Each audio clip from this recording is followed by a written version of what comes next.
Генералниот секретар на НАТО Марк Руте вели: "Не мора веднаш да се усогласиме, но на крај секогаш доаѓаме до заеднички позиции."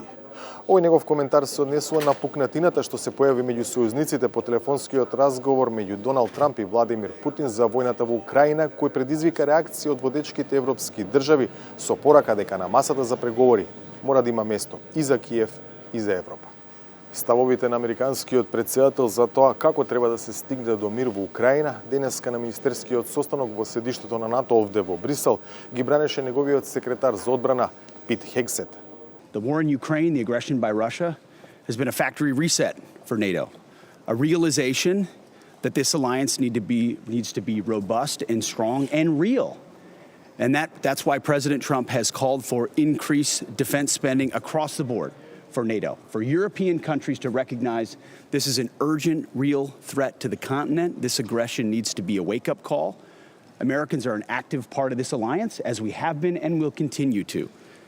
But when it comes to defense spending, even 2% of GDP is not enough. 3 and 4, and ultimately, as President Trump has said, 5% of defense spending is critical. A realization that there is a Russian war machine that has sought to take more and more land in Ukraine. And standing up against that is an important European responsibility. And of course, the United States has been there for a long time as well. За мировен договор кој би значил дека Украина ќе загуби дел од своите територии кои сега се под руска окупација, а и никогаш не би влегла во НАТО, американскиот секретар за одбрана доби непријатно новинарско прашање.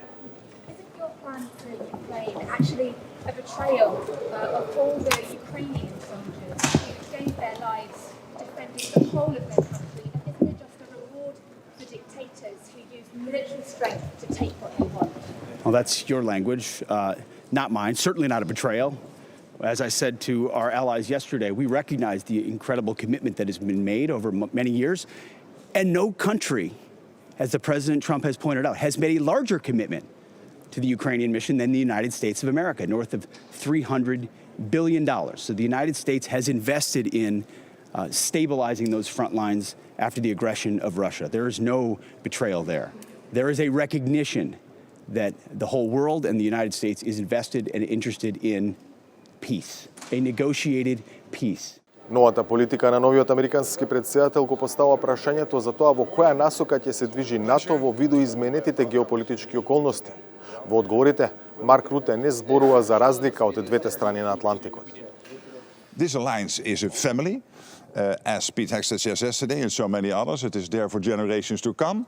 We are there to make sure that we have the best possible deterrence in place to fight off any adversary now and in the future. But it means that we have to get to a good deal in Ukraine. We have to ramp up defense spending. We have to ramp up defense industrial production. These are clear tasks we collectively have. We will debate them. We might not always agree immediately, but as always in the end, we come to common positions.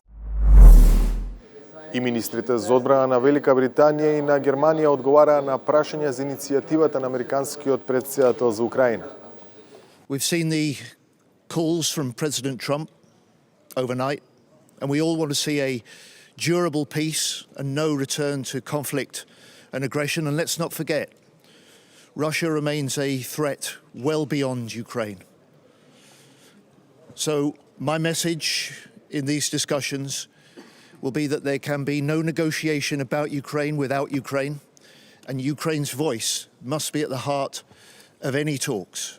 It seems Europe has been left behind in the Ukraine peace talks already. What do you think? That's not my impression for the moment, because the reality is nobody was really involved before the phone call between Trump and Putin. Каде е земјава во овие околности е рамката на разговорот што денес овде во Брисел го водев со министерот за одбрана Владо Мисајловски.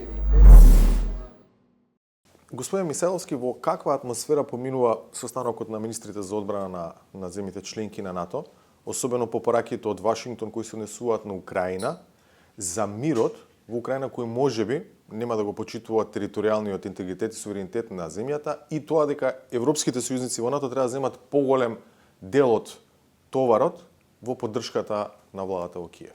Да, благодарам ја за можноста денеска да се обратам вака.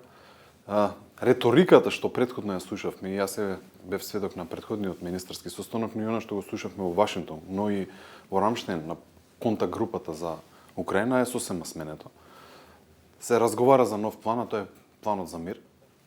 И да, има многу прашања како Европа сега ќе биде дел од целиот овој процес на преговори, но најважно од се е што риториката е сменета и секоја земја пробува да се најде во делот на постигнување на мирот. Доколку минатите месеци и години се зборуваше постојано за донации, сега се поставува прашањето колку тие донации помогнале. Или едно од прашањата што е наистина интересно, што Русија во овој момент произведува повеќе војна опрема отколку сите европски земји заедно, и тоа за помалку месеци колку што цела Европа заедно. Се поставуваат многу прашања, многу дилеми токму на овој состанок, но риториката е сосема сменета и се оди кон правецот да мир.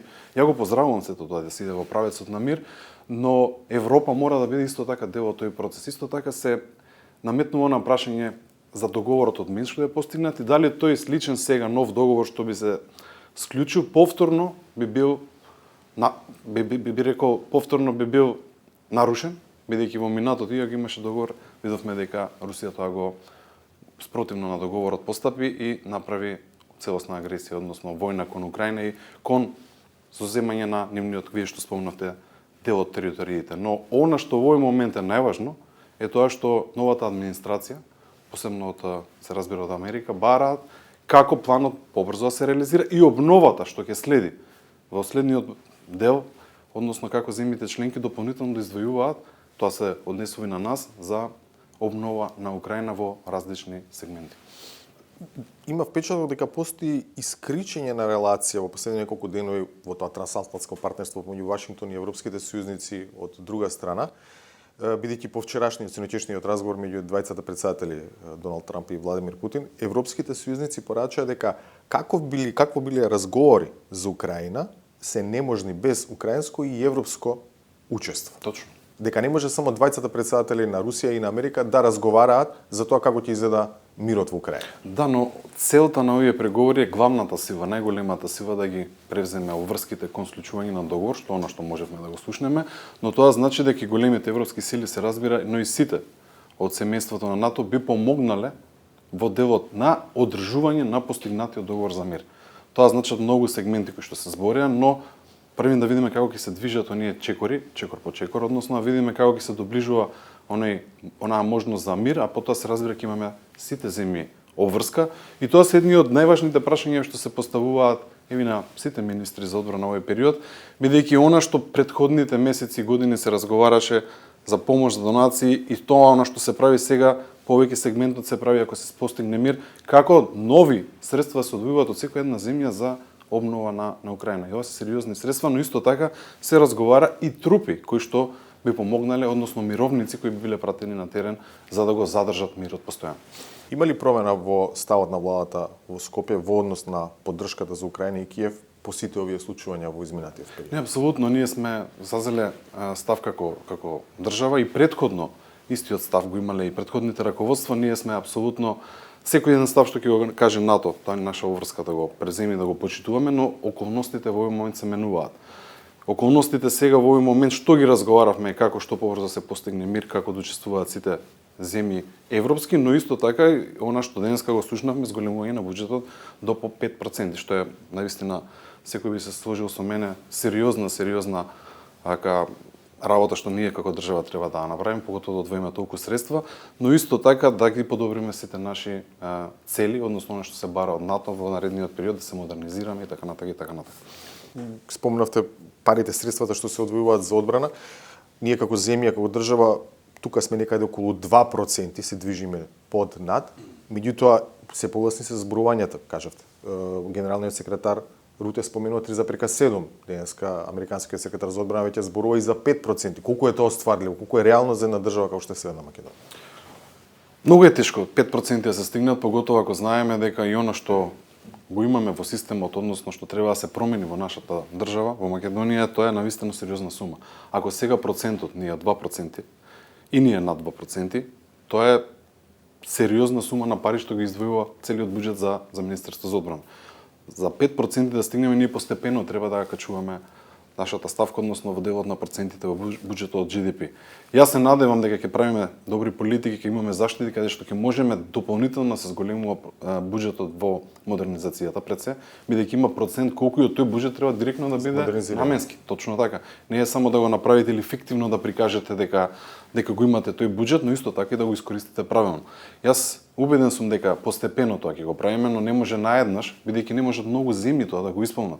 Еве една Канада не може да стигне до 2%, а има некои земји што веќе стигаат до 5%, како што е Полска, но еве и слушнавме денеска на состаноците каде што и Турција веќе има план како да стигне до тие проценти, и други земји каде што размислуваат како да стигнат до тој процент. Дали се зборуваше конкретно за 3,7%, не се зборуваше, но се зборуваше над 3% и на кој начин постепено да се крева она стапка на буџетот во Министерството за одбрана. Што е важно, што еве новата администрација од Соединетите американски држави бараат и да биде над 5%.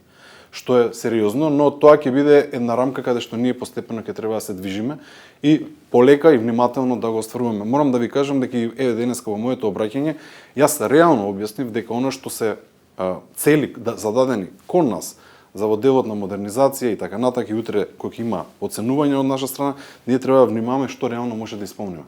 Не може да превземеме било каква одговорност тука во НАТО дека ќе дополнителна опрема ќе купуваме, но треба да погледнеме реалноста и низ годините кои што следат внимателно да го програмираме сето тоа, за да покажеме тука дека да, навистина се модернизираме, но нема да излажеме, бидејќи не може само тука така да речете да ќе достигнеме следната година 5%, кога треба исто така се градат и училишта, да се градат и болници, да се гради и да се помага во секој еден сектор во држава. Еден дел од таа модернизација на армијата се подпира и на партнерства, стратешки партнерства со одредени партнери земји членки на НАТО. По најавите за кратење и суспендирање на таа надворешна помош на САД, дали е засегната и војната помош за нас, бидејќи Вашингтон и Скопје имаат подпишано 10 годишен патоказ за соработка во одбраната, и сектор во кој што досега, кој што веќе реков, Вашингтон има инвестирано или донирано милиони долари. Да, најмногу се донира, поготово во делот на одбраната. Ја навистина сум благодарен и секој што бил пред мене и после мене, навистина најмногу значи таа соработка со нашите стратешки партнери, бидејќи тоа се навистина огромни средства. Немаме најава дека ќе се скрати било каква помош. Еве веќе минатата година до крајот на годината заклучивме неколку договори со нашите стратешки сојузници, стратешки партнери за различни видови на дронови што ќе ги набавиме од нив, за различна опрема што треба да го промениме оружјето во нашата армија, но и во делот на сајбер безбедноста, и тоа се веќе договори што ги започнавме. Со сите најави дека ќе се кратат одредени средства, да, постои можност и тоа да се случи, но сега конкретно немаме најава дека во делот, поготово за одбраната, дека нешто ќе биде скратено. Но останува да видиме дали некои од тие, бидејќи станува збор за многу грантови што се директно, но има можност во тие грантови, односно фондови, и ние да учествуваме целосно со национални средства, што дополнително би земале нова опрема во наредниот период. Тоа се едни од најдобрите договори што можеме да ги исклучуваме, но од друга страна навистина најмногу ни помагаат. Било каква информација ако стигне до нас дека може да има, не знам, намалување на тие средства или суспензија, веднаш се разбира ќе информираме, но ако има такво нешто, веднаш треба да започнеме дополнителни средства за се разбира да одвојуваме за нас за модернизација. По овие 2 дена во Брисел, како шеф на одбраната, како ви е чувството, како ќе се движи целата ситуација на стариот континент поврзано со конфликтот во Украина? Јас пак ќе ви спомнам, ако до пред неколку недели целосно се зборуваше за што повеќе опрема да се даде кон Украина. Докато се зборуваше секоја земја да одвои дополнителен арсенал што го бара Украина за помош, таа реторика веќе е сменета целосно. Кога зборувам целосно, тоа мислам дека да, останува ако има некоја можност дополнително да помага и во овој период. Но секоја една земја членка, поготово сите земји членки во НАТО, треба да се свртат кон себе и максимално да се модернизираат кон себе, а исто така да помагаат на било кој во сосед или на било кој што е нападнат за својот територијален интегритет. Но она што можам да го видам тука дека се зборува сега се почесто за мир. Минатите сесии тоа не се зборуваше, само една земја во тој или 2 земји го потикнаа прашањето дека треба да се размислува што побрзо за мир. Сега ова прашање скоро секоја земја го отвара на кој начин ќе биде мирот и што потоа. А што потоа значи дополнителни одврски за нас како земја. И тука треба да гледаме дека во наредниот период ќе имаме дополнителни обврски, не зборам само во делот на одбраната, туку и финансиски обврски спрема Украина, но и спрема она што сме го давале како помош, сега да го даваме дополнително како помош за други намени. И од тоа не може да избегаме. Благодарам. Благодарам и на вас. Токму во овој турбулентен период за НАТО, Радмила Шекеринска го почна ангажманот на новата позиција. Со заменик генералната секретарка во првото интервју за македонски медиум од оваа позиција, разговаравме за горливите прашања што во овој момент ја оптоваруваат алијансата. Господја Шекеринска, ова ваше прво интервју за еден македонски медиум, откако бевте назначена за заменик генерална секретарка на НАТО, не доаѓа во многу поволна ситуација, би рекол, за алијансата, со оглед на, да ја наречеме, пукнатина што се појави меѓу САД од една страна и највлијателните европски членки на НАТО од друга страна во однос на начинот на кој што треба да се бара мировно решение за Украина. Во каква атмосфера помина денешниот министерски состанок овде во Брисел? Знаете како, ако ја гледате историјата на НАТО, ќе видите дека на неколку години имате една сериозна ситуација каде што патиштата на дел од влијателните земји малку се раздвојуваат. Ниту е прв, ниту ќе биде последен пат. Тоа е едноставно доаѓа со територијата да бидете демократска алијанса или алијанса која што опфаќа 32 демократи. Не секогаш ќе имате идентични ставови. Мислам дека добрата вест од овој министерски состанок, кој доаѓа во тежок момент, ние 3 години живееме тежок период за глобалната безбедност, за геополитичката стабилност во светот. Значи, добрата вест од овој министерски состанок е дека постои целосен консензус, дека сите мораме да се сконцентрираме повеќе на создавање на нашата политика на одбивање и на одбрана. Дека земјите членки се согласни дека многу повеќе треба да се сконцентрираме на производство и на буџетски издвојувања за одбраната и дека со поддршката на Украина всушност ја подобруваме и сопствената безбедност. Се разбира дека имаше и има одредени разлики во нијансите, пораката која што дојде од Соединетите Американски држави и дека очекуваат Европа да понесе поголем дел од товарот за европската безбедност. Не заради тоа што сметаат дека САД не треба да е тука, туку затоа што сметаат дека предолго Европа на некој начин ја користела гаранцијата која што ја обезбедувал и финансирала САД. Така што главнијата дискусија беше сконцентрирана особено во првиот дел на тоа дали алијансата троши доволно и на вистински начин за да си ја обезбеди безбедноста. Податоците беа добри заради тоа што европските членки, сега не зборам за Европска унија, сите членки од Европа и Канада од 2014 во последните неколку години имаат потрошено 700 милиарди евра повеќе. Само во последната година нивните вкупни буџети изнесуваат 485 милиарди и тоа е зголемување од 20% од минатата година. Да сумирам со една реченица, она што констатиравме е дека и Европа стана сериозна во поглед на планирањето на сопствената одбрана и издвојувањата финансиски за неа. Да го правевме ова интервју пред неколку година, ќе ве прашав колкави се шансите за мир во Украина. Затоа сега ве прашувам под кои услови, минимални услови НАТО како организација за колективна безбедност, која што ги почитува територијалниот суверенитет и интегритет на земјите, е подготвена или не е подготвена да оди? Кои се тие минимални услови при едно мирно решение за Украина? Да бидеме јасни, според тоа како течат дискусиите, НАТО, како велите вие, под кои услови би одел, НАТО нема во моментов ниту консензус, ниту разговори да на наш едноставен начин кажано да оди во Украина. Напротив, целта, надежите, пораките кои што доаѓаат од земјите членки е дека постои интерес на неколку европски држави да испратат поддршка и во смисла на чизми на теренот или на мировници. Тоа значи дека НАТО во принцип ја обезбедува платформата за дискусија сега во моментов и главниот фокус на алијансата е да продолжиме да ја обезбедуваме поддршката финансиска, политичка и воена која што ја овозможува на Украина да преговара со повеќе сила. 99% од сета помош која ја добива Украина во изминатиот период доаѓаат од земји членки на НАТО.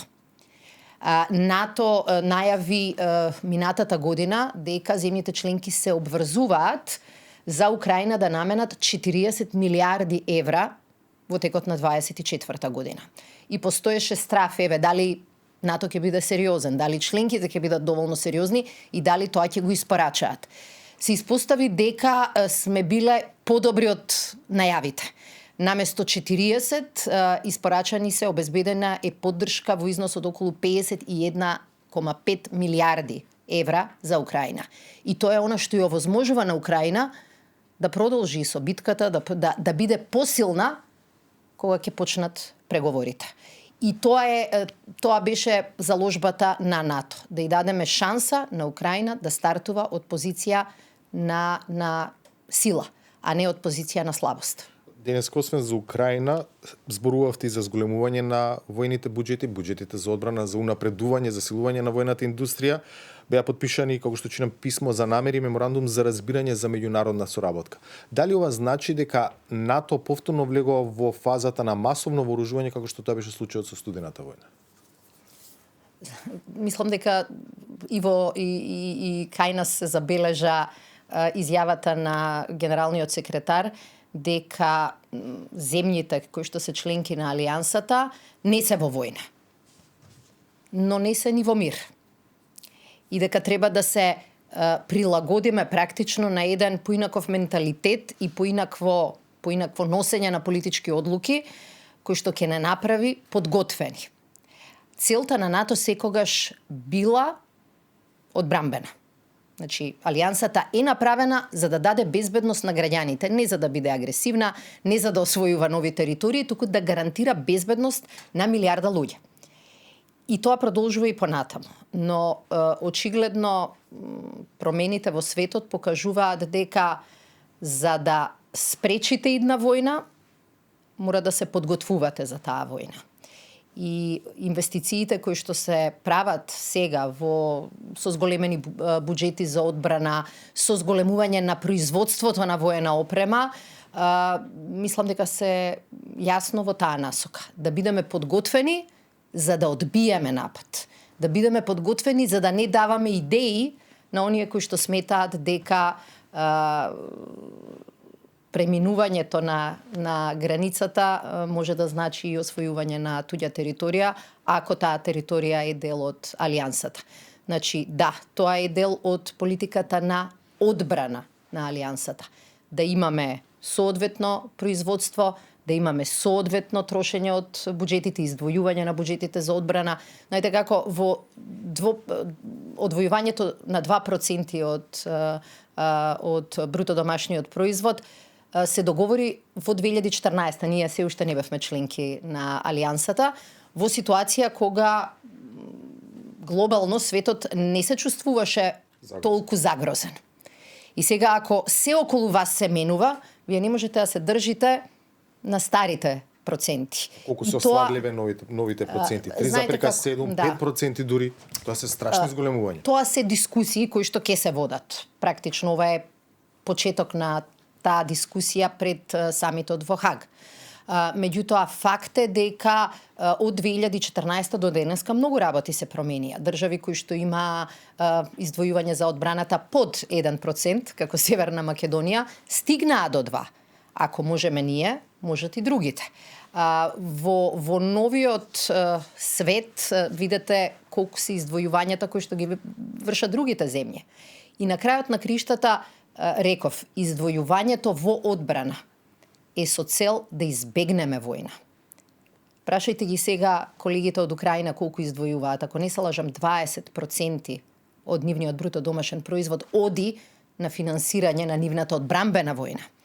Подобро е да инвестирате со време за да го избегнете военото сценарио. И јасно станува дека и во Европа и во цела во оваа евроатлантска регија мораме да се подготвиме на свет кој што ќе биде карактеризиран со поголема нестабилност. Затоа да вложуваме, за да не мора тие потези да ги правиме кога ќе биде предоцна. Немаме уште многу време, само едно кусо прашање. Како ве прифатија овде во НАТО, сепак сте втор човек во политичката хиерархија, доаѓате во едно од меѓу последните земји членки кои што стана членка на Алијансата во 2020 година? Тоа покажува дека не треба да стартувате и ние како држава, и ние како поединци со комплексот дека доаѓате од мала држава која што помалку може да предонесе од останатите. Меѓутоа може да имаме знаење, искуство, вредност која што Алијансата ќе ја цени. Така што тој мој бекграунд ја не го гледам како хендикеп, некогаш во кандидатурите може да биде хендикеп, но го гледам како предност, заради тоа што од друга страна како држава која била во тешки ситуации и сериозни кризи поврзани со безбедност, ние точно знаеме која е цената на безбедноста. Многу европски држави заборавиле да размислуваат на прашањето војна или мир. Не знаат како е дека во моментот кога ќе изгубите стабилноста и мирот, се друго веќе нема смисла. Ние тоа се уште го паметиме. Така што сакам да се надевам дека тоа искуство може да биде плюс во Алијансата.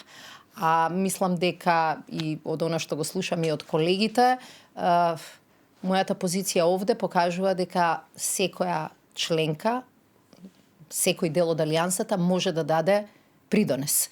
И навистина мислам дека таа прилика треба да ја користиме во сите организации. Не треба да се чувствуваме дека сме мали, недоволно важни и дека заради тоа никогаш не можеме да дојдеме до овие позиции. Овој случај покажа дека како држава можеме да понудиме нешто и на поголемите од себе. Благодарам многу. Благодарам. НАТО представници и политички и војни на денешните брифинзи уверуваа дека Алијансата како организација останува посветена на поддршката за Украина. Официјалната позиција на НАТО, како што велат, останува она од далечната 2008 дека Украина ќе стане членка кога за тоа ќе дојде време, поточно кога ќе ги исполни условите и дека тоа не зависи од желбите на Кремљ. 360 степени во Брисел, Владимир Мирчевски.